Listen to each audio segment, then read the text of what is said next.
جس نے ان دو مصروں میں عالمی استعماری نظام اور سرمایہ دارانہ تسلط کے تصور کو رد کیا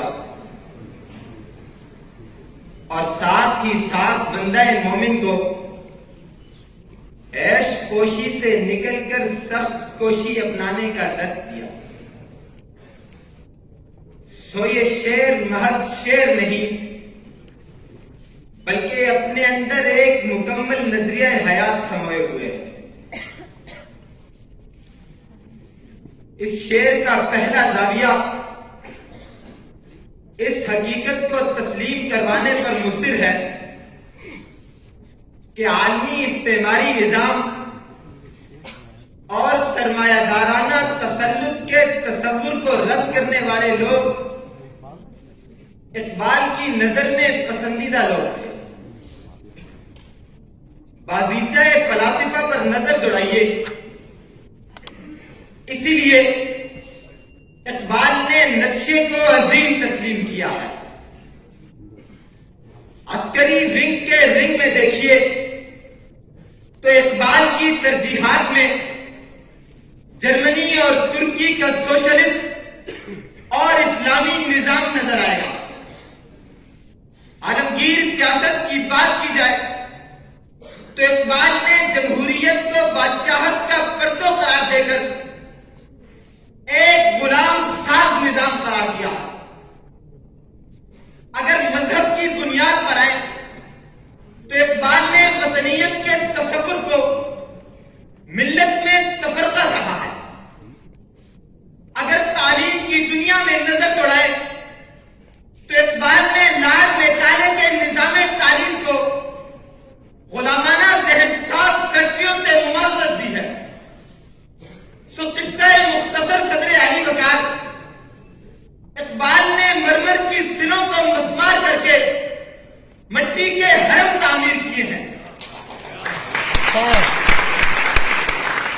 تو ان حالیہ حکومتوں کی نظر میں اقبال غدار ملک و ملت ہے، لہذا آج اس دربار میں فکر اقبال کو قربان چڑھانے والے ہر شخص کو سلام ہم زبان یہ نعرہ لگاتا ہے کہ چاہو جلال دامو درم اور کتنی دیر، ریگے رواں پہ نقشے قدم اور کتنی دیر، اور کتنی دیر یہ وحشت، یہ ڈر، یہ خوف، گرد و غبارے اہل ستم اور کتنی دیر، گرد و غبارے اہل ستم اور کتنی دیر۔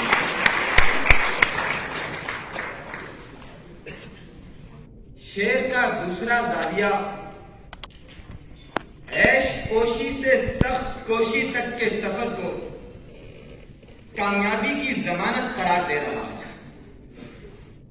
سو تسلیم کیجئے صدر علی وقار، سلطان محمد کو فاتح کے لاحقے کے ساتھ تاریخ کے اوراق میں اگر اپنے دامن میں پناہ دی ہے تو فقط اسی لیے کہ اس نے شاہی محل کی غلام گردشوں سے نکل کر کشتیاں گولڈن ہارپ کے پہاڑوں پر چڑھا دی۔ فرغانہ کے شاہی محل میں عیش کرتے بابر کے لیے دنیا تبھی کورنش بجا لائی جب اس نے سانڈ کی ننگی پیٹھ پر بیٹھ کر سارا ہندوستان فتح کیا۔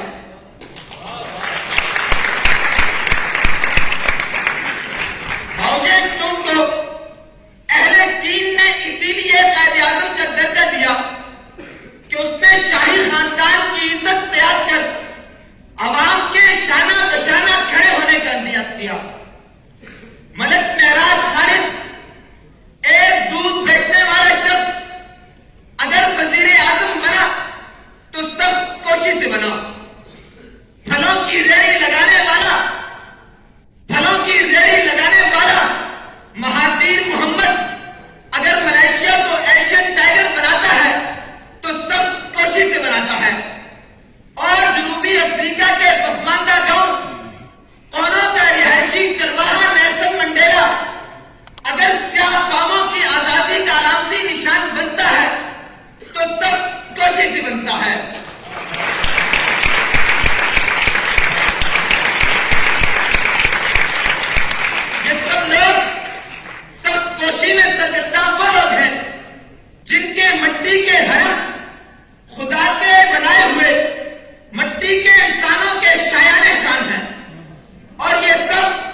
میرے